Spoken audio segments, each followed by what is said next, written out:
ยกบ้านแขกพี่น้อง ติดไฟแดงอยู่นี่แหละวันนี้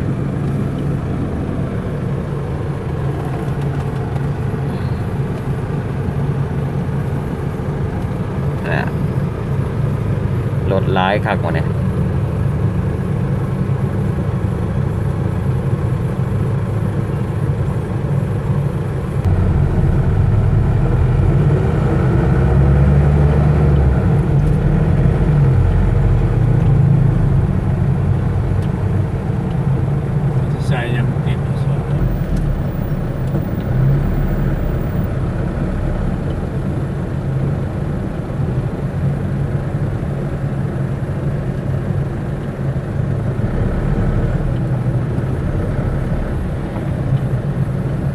กับทางวงเวียนใหญ่วันนี้พี่น้อง กับสมุทรปราการนะรถติดหลายเนาะ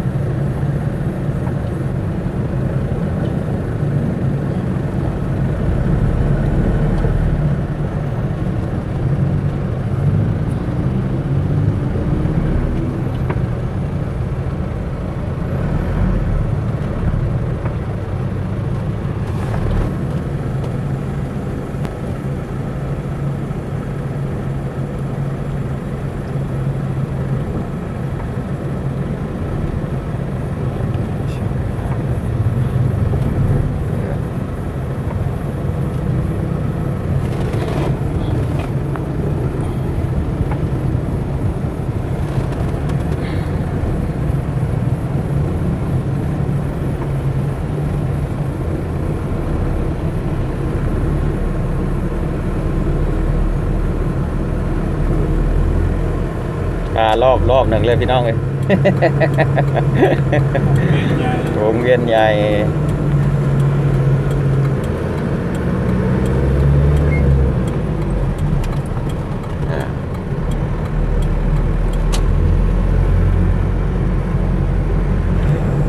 กินเบียร์อีกขายก็ได้ซัดเบียร์ของดูดเฉยคิดว่าน้ำ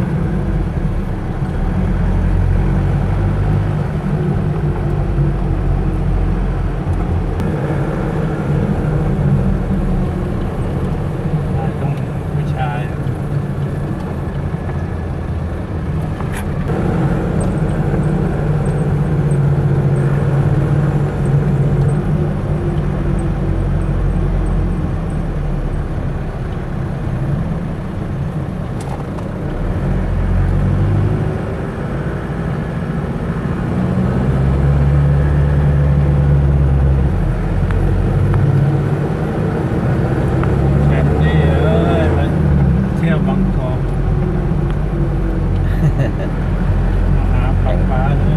ข้ามมาไม่ได้ฉันดีข้ามมาไม่ได้เริ่มสิมาเยี่ยมฟ้า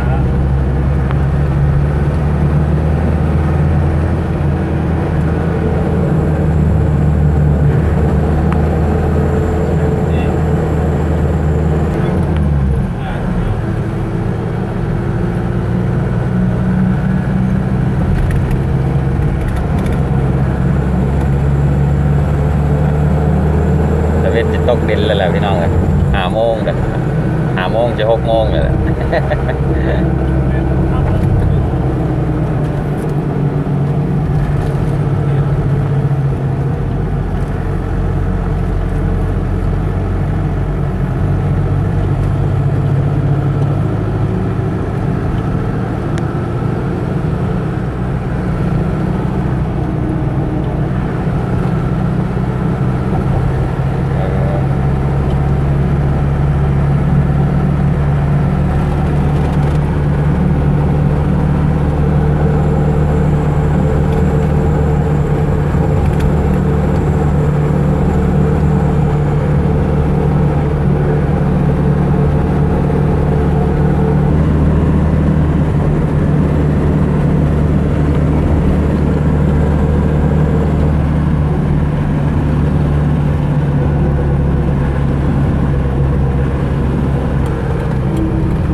พี่น้อง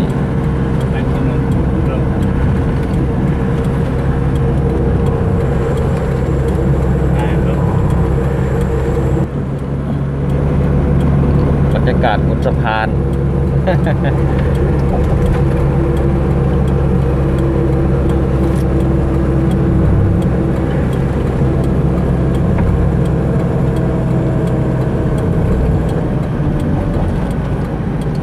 ทางกลับบ้าน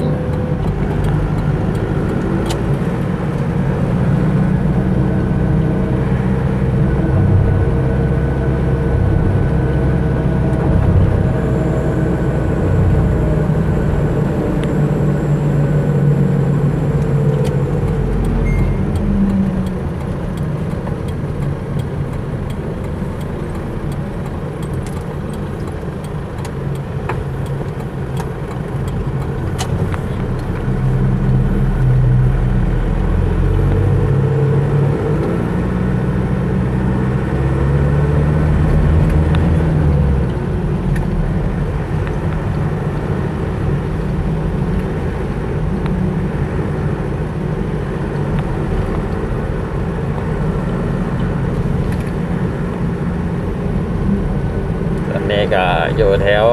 เจริญกรุงเนาะที่ต้นไม้หลายครับอ่ะ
ใส่ท้ายกระบะเลย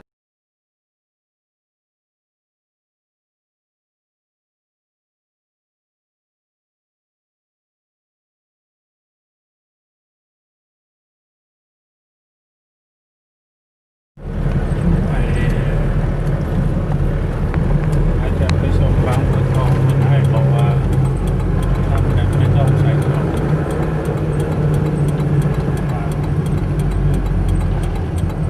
ทำไว้เทคนิคมันสูญออกอาจจะบางให้เอาเหล็กขาวไม่ต้องเอา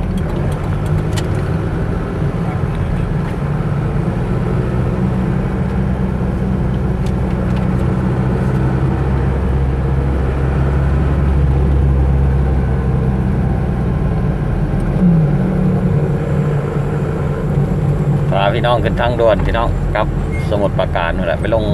บางนานั่นแหละ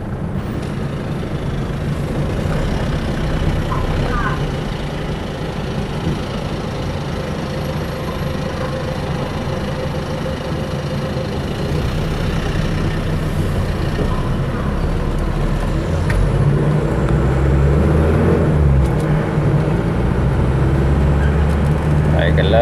ยกลับบ้าน เป็นท่านพระรามสอง เส้นทันพระราม สาม พระรามสามพะนะ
ติดกักพี่น้อง สิลงทางด่วนนี่ติดกักขนาดนะติดแห้งพี่น้องเอ้ยลงทางด่วนสี่แยกบางนา